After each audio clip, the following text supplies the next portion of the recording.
enseñanza que el Señor ha puesto en su corazón. Adelante, pastor. Muchas gracias, Pastor Nelson.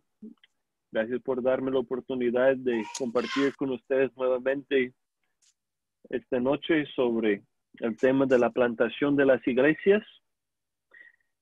Alguien decía, yo no soy el mismo hombre que antes. ¿Me puedes perdonar? Eso es lo que un hombre le dijo a una mujer 13 años después de haberla violado. ¿Qué crees tú? ¿Es posible que ese hombre había cambiado?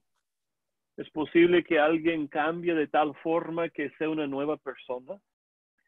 Yo creo que la mayoría de la gente tendría sus dudas, no solo respecto a ese hombre, sino con respecto a cualquier persona que afirma haber cambiado de una manera tan profunda. Hoy la gente tiene dudas que alguien puede cambiar de verdad. Para muchos los sabios es aprender a aceptar tus inclinaciones y adaptarse a ellas, no cambiarlas. Mucha gente sospecha cualquier sugerencia de que puedes cambiar de una manera profunda. Se dice que somos lo que somos y que debemos aceptar lo que somos. El lema del mundo es, sé auténtico a ti mismo. El mundo no quiere que cambiemos lo que somos, sino que nos aceptemos tales como somos.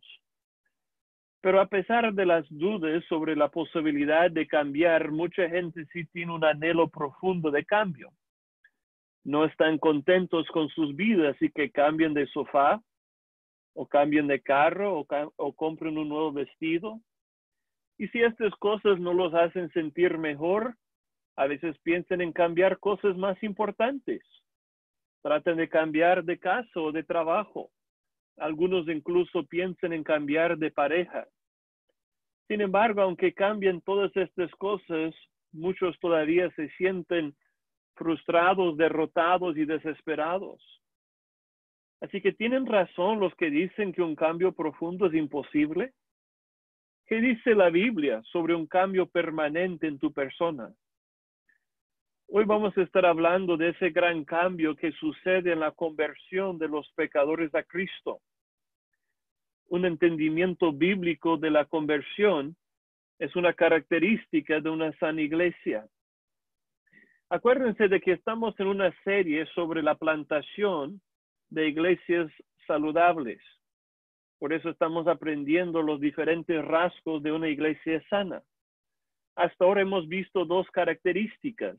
Una iglesia sana está centrada en el Evangelio y dedicada a la predicación expositiva de la palabra de Dios.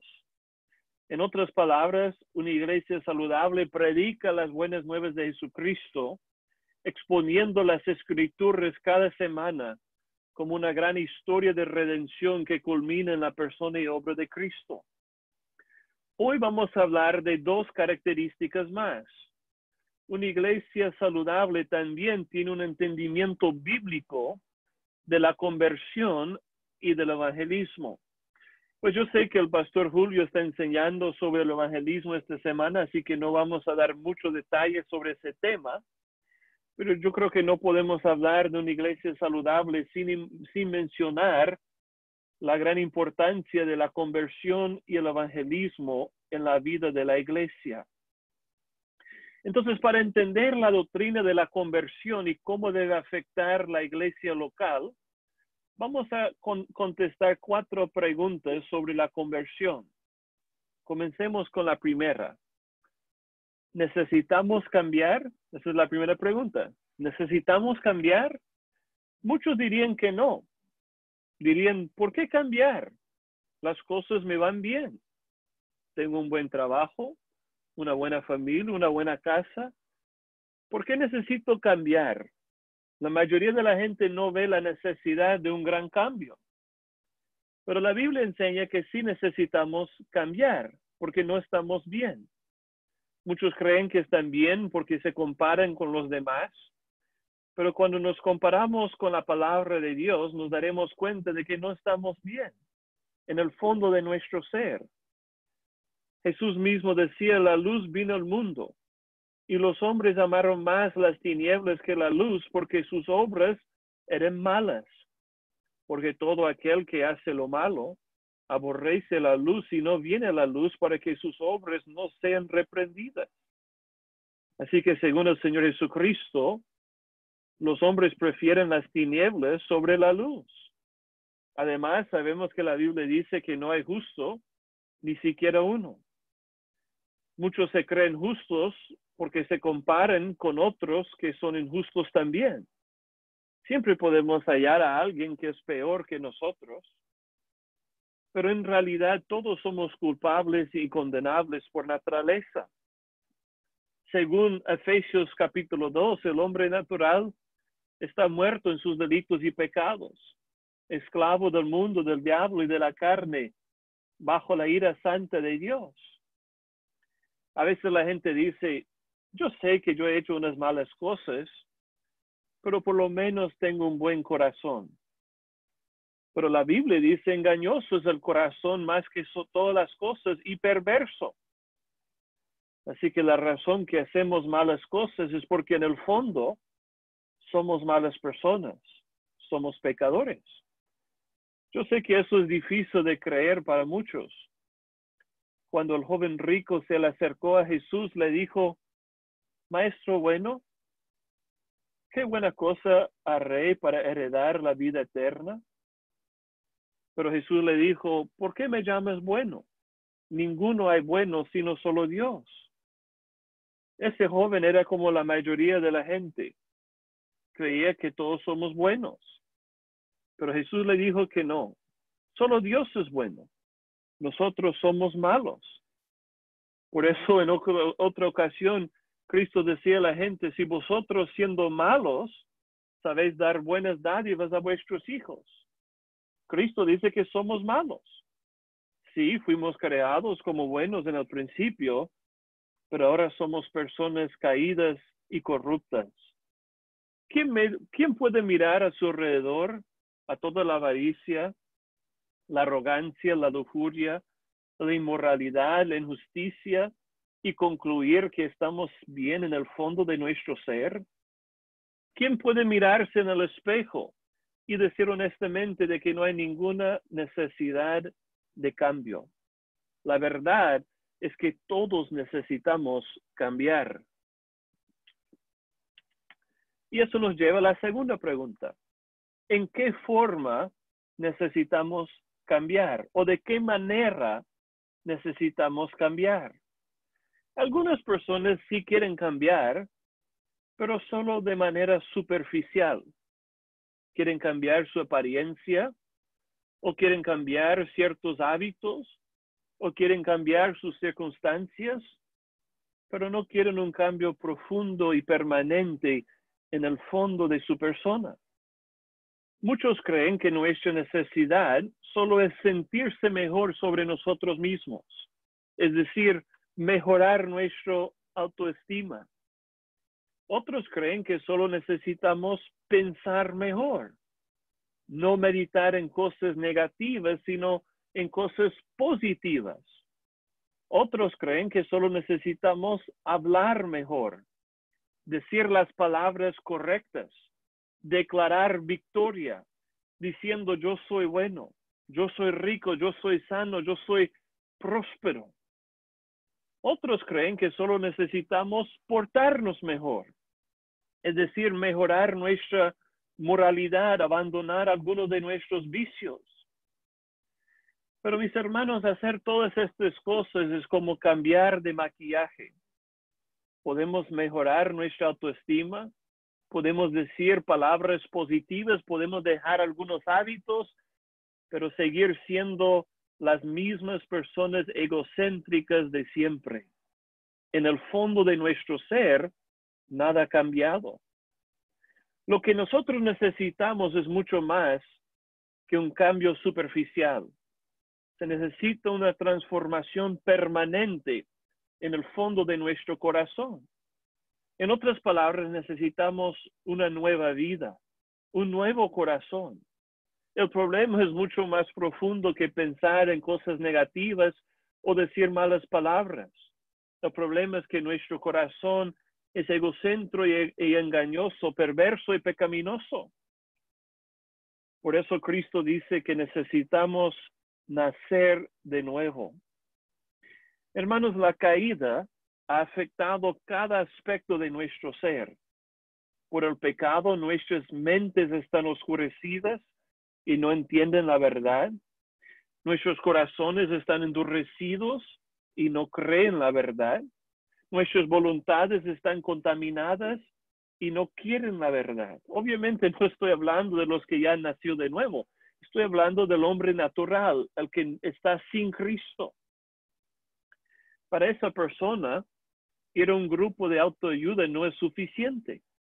Ir a Alcohólicos Anónimos no basta.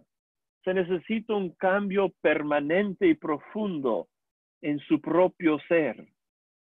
Así que nosotros hemos contestado ya las primeras dos preguntas. ¿Necesitamos cambiar? Claro que sí. ¿Y en qué manera necesitamos cambiar? Un cambio profundo y permanente de nuestra persona. Y esto nos lleva a nuestra tercera pregunta. ¿Cómo podemos cambiar? ¿Cómo podemos cambiar? La respuesta bíblica es que solo podemos cambiar por el poder de Dios. No podemos alterar nuestro propio corazón por nuestra propia fuerza. No podemos hacernos nacer de nuevo. Según Cristo Jesús, necesitamos nacer de manera espiritual por el Espíritu de Dios. El Espíritu Santo es el único que nos puede cambiar de adentro para afuera. Y a través del profeta Ezequiel, Dios promete transformar a muchas personas de esa manera. Escuchen las promesas de Dios en Ezequiel capítulo 36, versículos del 25 al 27. Dios promete, yo los rociaré con agua limpia y quedarán limpios. De todas sus inmundicias y de todos sus ídolos los limpiaré. Además, les daré un corazón nuevo y pondré un espíritu nuevo dentro de ustedes. Quitaré de su carne el corazón de piedra y les daré un corazón de carne. Pondré dentro de ustedes mi espíritu y haré que anden en mis estatutos y que cumplan mis ordenanzas. Solo Dios puede arrancar un corazón endurecido y reemplazarlo con un corazón que puede confiar en Cristo y hacer su voluntad. Tú no puedes cambiar tu propio corazón. No puedes cambiar el corazón de tus hijos o de tus vecinos. Solo Dios puede hacer eso. Por eso Cristo decía, nadie puede venir a mí si no lo trajera el Padre. Para convertirnos a Cristo, tenemos que responder cuando Dios nos llama. Por eso la Escritura dice, si oyen hoy su voz, no endurezcan sus corazones. Hebreos 3:7. Así que, ¿cómo debemos responder? ¿Cuál es nuestra responsabilidad en la conversión? Es lo que aprendimos anoche. Arrepentimiento y fe. Para convertirnos al Señor, tenemos que arrepentirnos de nuestros pecados y confiar en Cristo Jesús para perdón y vida eterna. Por eso el apóstol Pedro predicaba, arrepiéntense y conviértense para que sus pecados sean borrados, Hechos 3:19. Tristemente, muchos cristianos han torcido el llamado del Evangelio. El llamado no es solo a repetir una oración o invitar a Cristo en su corazón. Muchos dicen, repiten esta oración conmigo y serás salvo. ¿Dónde dice eso la Biblia? Eso no es lo que Cristo predicaba. Cristo no paseaba por todo Israel diciendo, repiten una oración y serán salvos. Los apóstoles nunca predicaron, cierran sus ojos y repiten conmigo esta oración. Si una persona se arrepiente de sus pecados y confía en el Señor Jesucristo, esa persona sí clama a Dios pidiendo perdón de pecados. La Biblia sí dice, todo aquel que invocare el nombre del Señor será salvo. Pero mis hermanos, el llamado del Evangelio es mucho más que solo repetir unas palabras. El apóstol Pablo describe la conversión de los tesalonicenses de esta manera. Ellos se convirtieron de los ídolos a Dios para servir al Dios vivo y verdadero. y esperar de los cielos a su Hijo, al cual resucitó de entre los muertos, es decir, a Jesús, quien nos libra de la ira venidera. Primero de Tesalonicenses 1, 9 y 10. ¿Cómo llegaron a ser salvos los tesalonicenses? Ellos se convirtieron de su idolatría a Dios y pusieron su esperanza completa en Jesucristo, el único que nos puede librar de la ira santa de Dios. Y yo te hago la pregunta a ti. ¿Te has convertido al Señor? ¿Te has arrepentido de tus pecados? ¿Estás confiando hoy en Cristo como tu única fuente de justicia y salvación? Si no, hoy es el día para convertirte a Cristo. Ahora es el tiempo propicio para volver al Señor. Ahí donde tú estás sentado en tu propio corazón, arrepiéntete de tus pecados, confía en el Señor Jesucristo y serás salvo. La promesa de Dios es firme, conviértete al Señor y todos tus pecados serán borrados. Así que hemos aprendido que la conversión es volver al Señor en arrepentimiento y fe por el poder del Espíritu Santo. Ese es el gran cambio que todos necesitamos. Y gracias a Dios, yo sé que muchos de nosotros ya nos hemos convertido al Señor. Ya nos hemos arrepentido de nuestros pecados y estamos dependiendo de Cristo como nuestro Señor y Salvador. Gloria a Dios. Y nosotros oramos que otros se convierten hoy y cada día. Pero nuestra última pregunta es la siguiente. ¿Qué sucede cuando no tenemos un entendimiento bíblico de la conversión?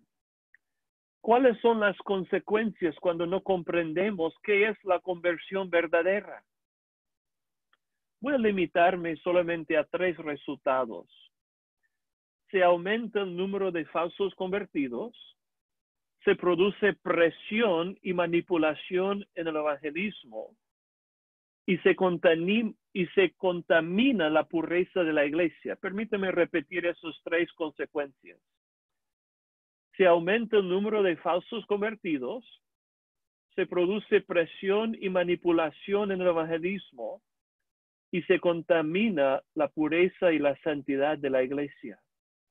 Consideremos estos 3 problemas. Primero, se aumenta el número de falsos convertidos. Hermanos, las iglesias evangélicas están repletas de falsos cristianos porque muchos de sus miembros no tienen la menor idea de lo que es la conversión bíblica.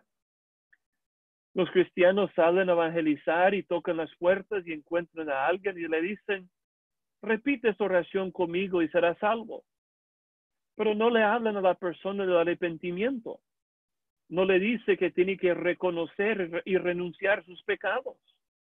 No le anima a dejar de adorar a sus ídolos. No le anima a abandonar su fe en su propia justicia. No le habla de la obra expiatoria de Cristo.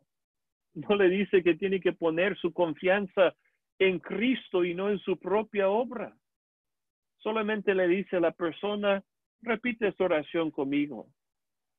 Y cuando la persona repite la oración, el evangelista le dice, gloria a Dios, usted es salvo, ya tiene vida eterna, bienvenido a la familia de Dios. Le bautizan enseguida, le ponen en la membresía de la iglesia. Pero como muchas veces esa persona no ha nacido de nuevo, no se ha arrepentido de verdad, no ha abandonado la fe en su propia carne, la persona sigue viviendo de la misma manera que siempre. Sí, tal vez viene a la iglesia de vez en cuando hay una actividad emocionante, pero siguen los mismos pecados de siempre.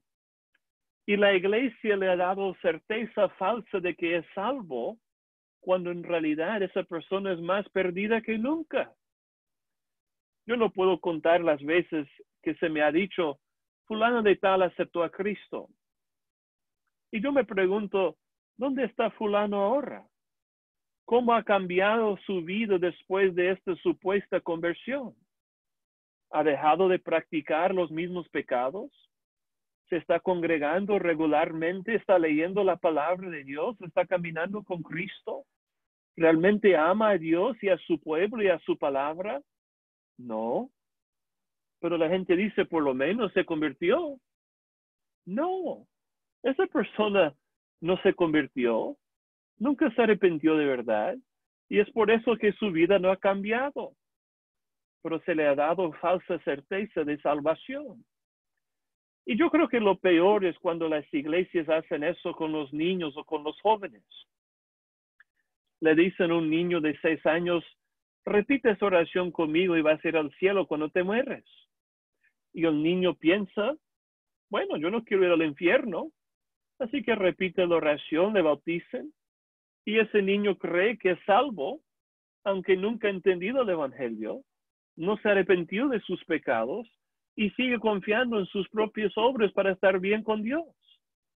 Luego, cuando ese niño crece, termina abandonando la iglesia y viviendo en inmoralidad y libertinaje. Y la iglesia dice, bueno, se apartó, pero por lo menos es salvo. No, mis hermanos, esa persona no es salvo. No hay ninguna evidencia de que ha nacido de nuevo.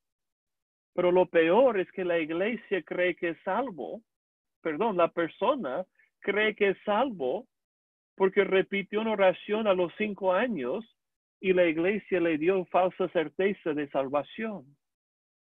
Hermanos, si no entendemos que la conversión es una obra de Dios que produce un nuevo corazón arrepentido, vamos a sembrar iglesias repletas de inconversos que creen que son salvos. Uno de los mayores errores de la iglesia evangélica hoy día es que ha dado falsa certeza de salvación a tantas personas. ¿Y por qué lo ha hecho? Con buenas intenciones, pero porque no ha entendido qué es la conversión según la palabra de Dios.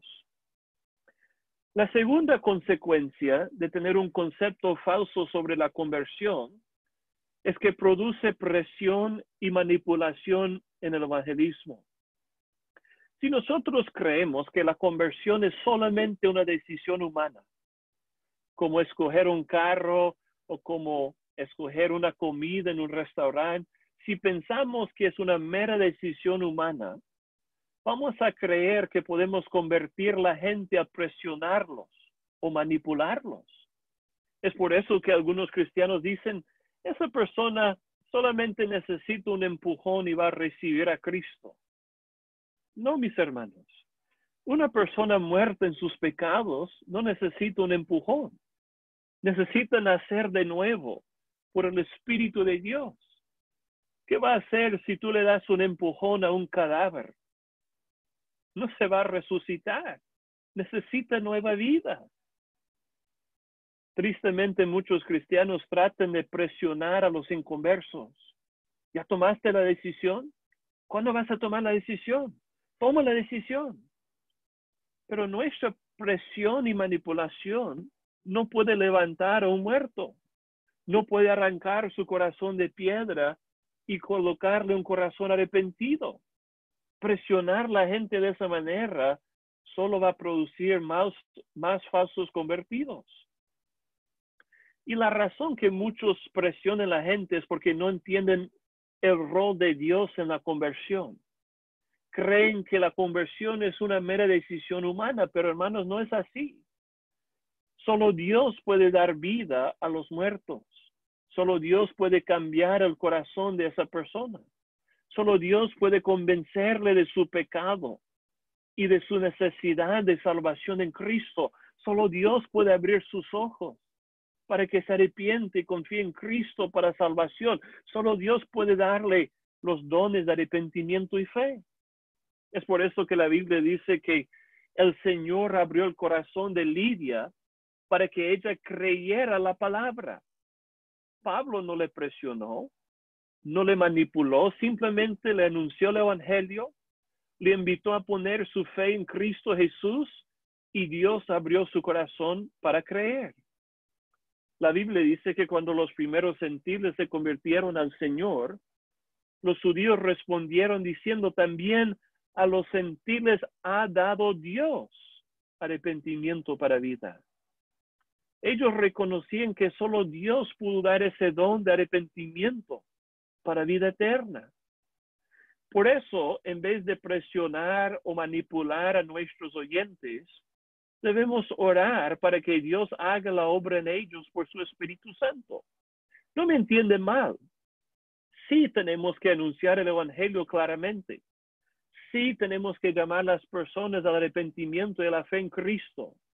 Pero solo Dios puede abrir sus corazones para creer el Evangelio. Y el tercer resultado de un concepto incorrecto sobre la conversión es que contamina la iglesia, contamina la pureza y la santidad de la iglesia local. Cuando nosotros dejamos de entrar en nuestra membresía a los que no se han convertido de verdad, la iglesia se contamina. Las cabras se mezclan con las ovejas, la cizaña se mezcla con el trigo. Y el resultado es que las iglesias locales son iguales que el mundo. Tristemente hoy día se encuentran los mismos hábitos de pecado en las iglesias que entre los inconversos. El mismo chisme, el mismo enojo, la misma avaricia, la misma amargura, la misma fornicación, la misma pornografía, la misma lujuria, las mismas mentiras, los mismos pleitos. Y la iglesia es contaminada porque han dejado entrar a lobos como parte del rebaño. Una vez, el predicador inglés del siglo XIX, Carlos Spurgeon, estaba caminando por las calles en Londres cuando vio un borracho. Y el borracho le gritó: pastor, ¿te acuerdas de mí? El pastor Spurgeon le respondió: no, ¿por qué me debo acordar de ti? Y el borracho le respondió: porque yo soy uno de tus convertidos. El pastor le replicó: bueno, debes ser uno de los míos, porque ciertamente no eres un convertido del Señor.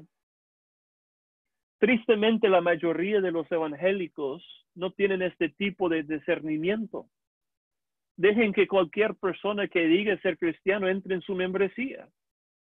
Hay muchos miembros de iglesias evangélicas que están viviendo en unión libre, en fornicación abierta.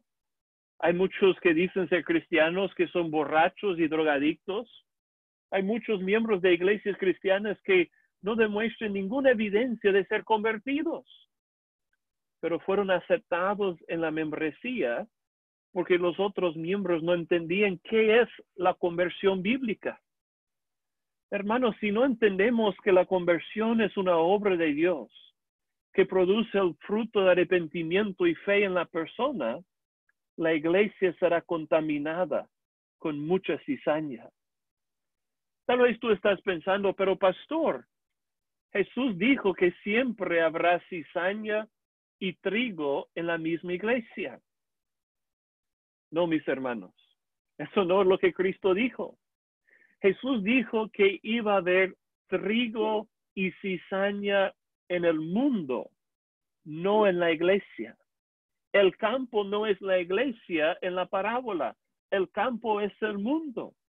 En el mundo sí hay trigo y cizaña, pero no debe ser así en la iglesia. Lo que Jesús estaba diciendo es que no todo el mundo se va a convertir a él.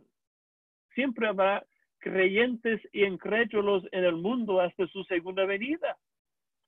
Pero mis hermanos, Cristo nunca dijo que debería de haber trigo y cizaña como parte de la misma iglesia. Sin duda, es posible que haya cizaña escondida en la iglesia, porque no podemos conocer el corazón de cada persona. Pero nunca debemos dejar que haya cizaña abierta. Debemos mirar el fruto de la persona para saber si realmente es convertida o no. Acuérdense, cuando un hombre estaba viviendo en fornicación en la iglesia de Corinto, Pablo no dijo: bueno, no importa porque siempre va a haber cizaña en la iglesia. Al contrario, el apóstol dijo: ¿no sabéis que un poco de levadura leuda toda la masa? Expulsen a ese hombre de entre vosotros. 1 Corintios 5. Hermanos, tenemos que ver si alguien da la evidencia de ser convertido o no. Cristo no dio su vida para que su iglesia estuviera repleta de falsos cristianos que dicen creer en Él, pero viven en pecado abiertamente. ¿Y cuál es el fruto de arrepentimiento que debemos observar? ¿Cómo podemos saber si una persona se ha convertido o no?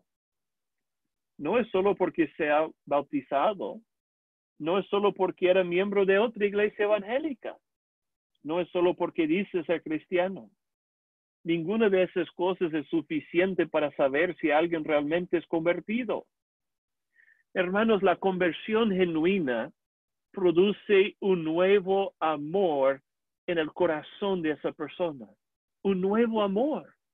Amor por Dios, amor por la iglesia, amor por la palabra, amor por los perdidos, amor por la santidad, amor por el evangelio.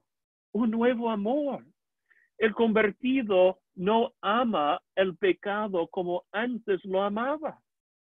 Ya no ama lo que el mundo ama. Ya no ama el dinero y las posesiones. Ahora ama a las personas y a la pureza. La carta de Primera de Juan habla de las 3 pruebas, las 3 evidencias de una persona convertida. ¿Cuáles son las 3 pruebas? Según el apóstol Juan, son la fe, el amor y la obediencia. Los convertidos creen en el evangelio verdadero, amen a sus hermanos en Cristo y obedecen a Dios como su nuevo estilo de vida. Así que si tú quieres saber si alguien es convertido, no debes preguntar si ha hecho una oración o no. No debes preguntar si se ha bautizado o no. No debes preguntar si dice creer en Cristo. Eso no es suficiente. Debes preguntar, ¿él ama? ¿Ella ama lo que Dios ama? ¿O ama lo que el mundo ama? Lo que importa es si la persona tiene un corazón convertido, que tiene un nuevo amor por Dios, por su pueblo y por su palabra. Así que, hermanos, hemos aprendido que cuando no tenemos un entendimiento bíblico de la conversión, vamos a dar falsa certeza a la gente, vamos a tratar de manipular y presionar a la gente en el evangelismo y vamos a terminar contaminando la iglesia local. Es por eso que es tan importante que la conversión es la obra de Dios, que produce arrepentimiento y fe en el corazón de la persona. Si nosotros creemos la verdad sobre la conversión bíblica, podemos minimizar el número de falsos cristianos, podemos eliminar la presión y la manipulación en el evangelismo y podemos purificar la iglesia por el poder del Espíritu Santo y para la gloria de Dios. Así que una característica de una iglesia saludable es que tiene un entendimiento bíblico sobre la conversión de los pecadores. Ahora vamos a pensar por un rato en el evangelismo. Una sana iglesia también evangeliza de una manera bíblica. Vamos a contestar brevemente 4 preguntas sobre evangelismo. Primero, ¿quiénes deben evangelizar? ¿Quiénes? Muchos dirían, bueno, los pastores, los misioneros, los evangelistas, los sembradores de iglesias. Ellos son los que deben evangelizar. Yo no sé mucho sobre la Biblia, así que es mejor que los líderes evangelicen. Muchos cristianos piensan de esa manera. Pero ¿qué dice la Biblia? La palabra de Dios revela que todos debemos evangelizar. En cierta manera, cada creyente en Cristo es un evangelista. Evangelizar no es solo para los pastores o misioneros, es para cada cristiano. La gran comisión fue dada a toda la iglesia. Pablo dice en 2 Corintios 5:20 que todos los cristianos somos embajadores de Cristo. Así que todo el que cree el Evangelio debe predicar el Evangelio. Pero yo creo que muchos no evangelizan porque han tratado de hacerlo, se sienten que han fracasado y luego han dejado de evangelizar. Tal vez se sienten culpables porque no evangelizan, pero ya no lo hacen. Y muchas veces los cristianos no evangelizan porque no entienden lo que es evangelizar. Eso nos lleva a nuestra segunda pregunta. ¿Qué es evangelizar? Cuando sabes qué es evangelizar, la frustración en el evangelismo se puede disminuir. Mira, hermanos, evangelizar no es asegurar cierto resultado. No es garantizar que alguien se convierta. Si nosotros evangelizamos y la persona no responde bien, no hemos fracasado. Escuchen esa definición muy sencilla. Evangelizar es anunciar el Evangelio y invitar a la persona a responder a Cristo con arrepentimiento y fe. Evangelizar es declarar las buenas nuevas de la obra de Cristo a favor de pecadores y llamar a la persona a reconocer su pecado, renunciarlo y recibir a Cristo por la fe. Es así de sencillo.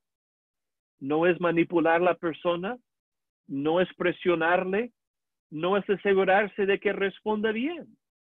Simplemente evangelizar es anunciar el Evangelio de Cristo y invitar a la persona a responder al Señor con arrepentimiento y fe.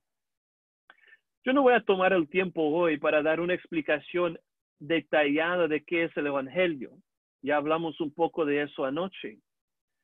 Pero una manera sencilla de resumir el Evangelio es con 4 palabras. Dios, hombre, Cristo, respuesta. Son los 4 puntos que debemos enfatizar cada vez que evangelizamos. Dios, hombre, Cristo, respuesta. Dios es nuestro creador y todos tendremos que rendirle cuentas en el día final. Dios es justo y no pasa por alto el pecado. El hombre es culpable de su pecado contra Dios y digno de condenación eterna.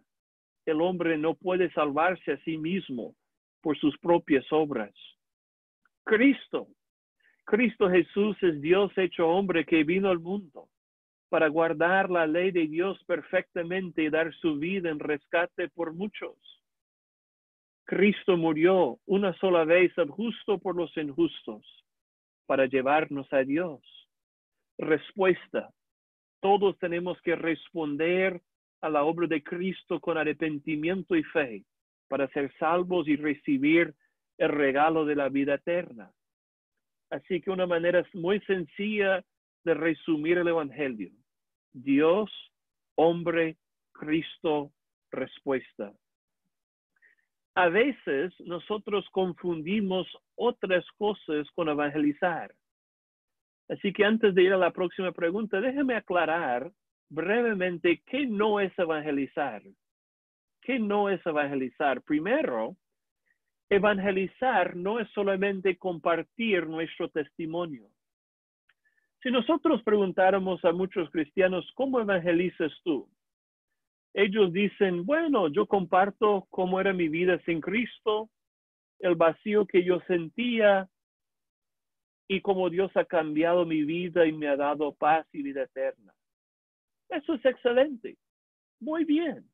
Es bueno compartir nuestro testimonio, pero no es evangelizar. Compartir tu testimonio puede ser pre-evangelismo, pero no es evangelismo en sí. Nadie es salvo solo por oír un testimonio. Evangelizar no es solo hablar de algo que pasó en tu vida. Evangelizar es anunciar la obra de Cristo en la cruz del Calvario y llamar a esa persona a responder con arrepentimiento y fe. Segundo, evangelizar no es necesariamente predicar desde un púlpito o enfrente de un grupo grande. Acuérdense que Felipe evangelizó al eunuco personalmente. Cristo evangelizó a Nicodemo y a la mujer samaritana individualmente. Así que para evangelizar, tú no tienes que predicar enfrente de una multitud. Hay muchos cristianos que han pensado, yo no puedo evangelizar porque no puedo hablar enfrente de mucha gente. Tú no tienes que hablar enfrente de muchos. Tú puedes evangelizar a una sola persona a la vez, a una pareja, una familia pequeña. Evangelizar tampoco es hacer buenas obras. Hacer buenas obras es bueno.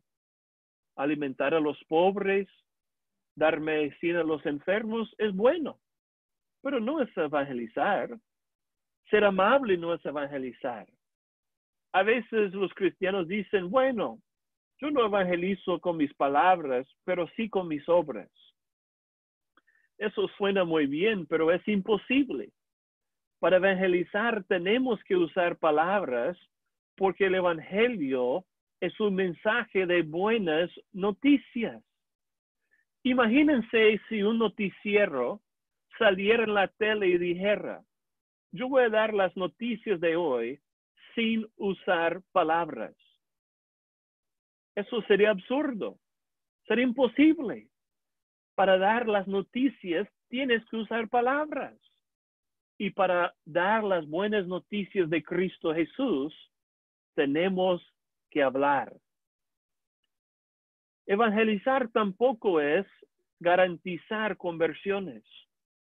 Muchas veces cuando nosotros predicamos el evangelio, nadie se va a convertir. Pero no hemos fracasado cuando la persona no llega a creer en Cristo. Hermanos, nuestra tarea no es garantizar cierto resultado. Muchos han pensado que no pueden evangelizar porque no todos se convierten. No, mis hermanos. Piénsenlo. La mayoría de las personas rechazaron a Cristo mismo. La palabra dice que Cristo vino a los suyos y los suyos no lo recibieron. Jesucristo es el mejor evangelista en la historia del mundo. Pero muchos no creyeron su mensaje. El apóstol Pablo dice que su mensaje era olor de vida para algunos, pero olor de muerte para otros. En la parábola de los 4 terrenos, ¿cuánto de los 4 terrenos producen buen fruto? Solo uno de los 4. Así que tú no debes sentirte culpable si muchos no creen cuando evangelizas. Dios es el único que puede salvar a las almas. Así que evangelizar es anunciar las buenas nuevas de Cristo y invitar a la persona a responder al Señor con arrepentimiento y fe. Por eso, todos podemos evangelizar. No es complicado. Y eso nos lleva a nuestra tercera pregunta. ¿Cómo debemos evangelizar? Brevemente, en primer lugar, debemos evangelizar con claridad. Y obvio, claridad no significa elocuencia.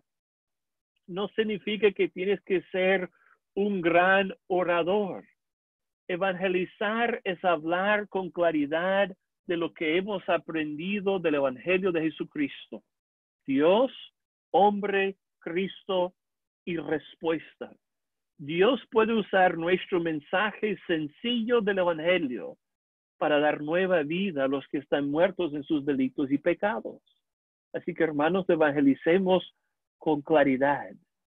En segundo lugar, debemos evangelizar con valor. La razón primordial que no evangelizamos es porque tenemos miedo. Tenemos miedo de la gente, tenemos miedo de su respuesta, tenemos miedo de ser rechazado. Nosotros pensamos, ¿qué van a pensar de mí si les hablo de Cristo?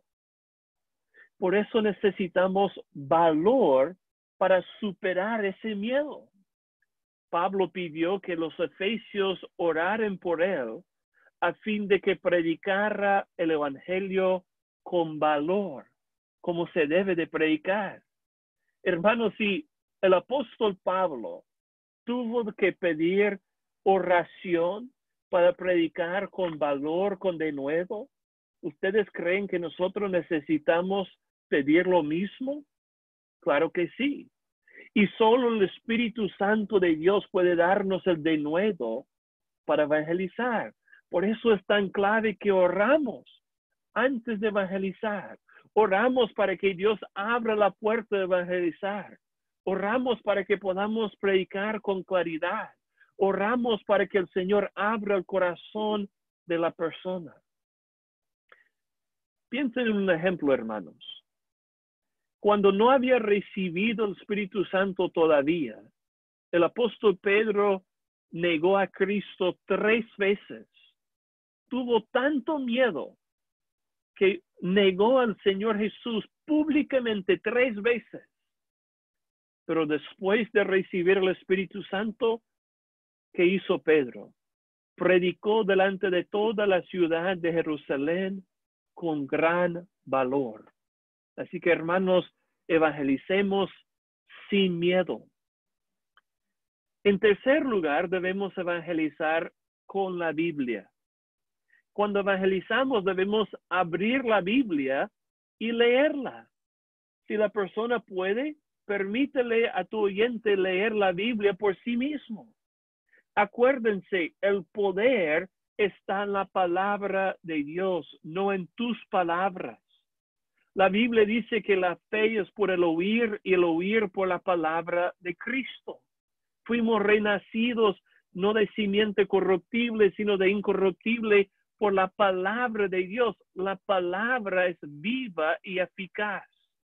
Solamente la Biblia puede dar la sabiduría necesaria para la salvación mediante la fe en Cristo Jesús.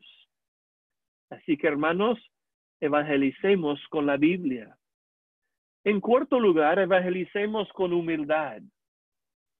Tú no puedes convertir el corazón de la persona que te escucha. Solo Dios puede hacerlo. Y cuando alguien sí se convierte por medio de nuestro evangelismo, no hay mayor gozo, no hay mayor alegría. Pero no debemos jactarnos como si esa persona fuera salva por nuestra palabrería. Acuérdense de lo que dice Pablo en 1 Corintios capítulo 3. ¿Qué pues es Pablo? ¿Qué es Apolos? Servidores por medio de los cuales habéis creído. Y eso según lo que a cada uno concedió el Señor. Yo planté, dice Pablo, Apolo regó, pero el crecimiento lo ha dado Dios. Así que ni el que planta es algo, ni el que riega, sino Dios que da el crecimiento. El apóstol está diciendo, nosotros no somos nada. Dios es todo. Nosotros somos meros siervos. Dios es el único que puede dar la salvación. Así que, hermanos, evangelicemos con humildad. Y en último lugar, debemos evangelizar con urgencia. Hoy es el día de salvación, dice la Biblia. Ahora es el tiempo aceptable para confiar en Cristo para salvación. Dios no promete el día de mañana a nadie. No hay una segunda oportunidad después de la muerte. No debemos presionar a las personas, pero sí debemos rogarles con urgencia que se arrepienten hoy de sus pecados y que confíen en Cristo para perdón y vida eterna. No habrá una mejor oferta después. Ahora es el momento para convertirse a Cristo. Así que, hermanos, evangelicemos con urgencia. Hemos contestado nuestra tercera pregunta. ¿Cómo debemos evangelizar? Con claridad, con valor, con la Biblia, con humildad y con urgencia por el poder del Espíritu Santo. Nuestra última pregunta esta noche es, ¿por qué debemos evangelizar? Tal vez nos parece una pregunta innecesaria, Tal vez tú estás pensando, bueno, porque Dios lo manda. Tienes razón, pero es posible evangelizar por razones equivocadas. Algunos evangelizan porque solo quieren agrandar la iglesia. Les gusta ver a mucha gente y por eso siempre están buscando a nuevas personas. Otros evangelizan para jactarse de su habilidad en evangelizar. Les encanta hablar de cuántos han evangelizado, como si ellos mismos hubieran convertido a la gente. Otros evangelizan solo para mostrar que ellos tienen la razón y que otros están equivocados. Lo hacen para ganar un argumento. Pero ninguno de esos motivos es correcto. ¿Por qué debemos evangelizar entonces? Por amor a la gente y por amor a Dios. Un pasaje clave es 2 Corintios 5, versículos 14 y 15. Pablo dice, porque el amor de Cristo nos constriñe o nos controla, pensando esto, que si uno murió por todos, luego todos murieron. Y por todos murió para que los que viven ya no viven para sí, sino para aquel que murió y resucitó por ellos. Un evangelista fiel no es motivado por el deseo de impresionar a otros con sus muchos convertidos. Si el motivo es impresionar, el evangelio será torcido para aumentar los números. El evangelista fiel tampoco es impulsado por la obligación ni por la manipulación como en las sectas. Algunos cristianos han hecho la pregunta, ¿por qué los mormones y los testigos de Jehová tienen más celo en evangelizar que los mismos evangélicos? Pero hermanos, ellos son motivados por la obligación y la manipulación. Se les dice a las sectas que si no evangelizan no van a ir al cielo. Son motivados por miedo, no por gratitud. Y eso es incorrecto. Hermanos, a Dios le importa no solo lo que hacemos, sino también por qué hacemos lo que hacemos. El Señor quiere que evangelicemos por los motivos correctos, por amor a otros y por amor a Dios. Así que no evangelizamos a fin de ser amados por Dios. Nosotros evangelizamos porque ya hemos sido amados por Dios en Cristo. Por eso Pablo dice, el amor de Cristo nos constriñe, nos controla, nos impulsa, nos motiva. Nosotros amamos porque Dios nos amó primero. El amor que Cristo mostró en la cruz del Calvario debe motivarnos para llevar las buenas nuevas a los perdidos. ¿Cómo podemos decir que creemos en la cruz de Cristo si no queremos que otros la conozcan también? ¿Cómo podemos disfrutar del amor de Dios en Cristo y no querer que otros disfruten de ese amor también?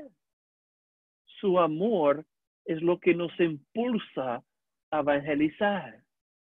Pero también somos impulsados por amor a los perdidos.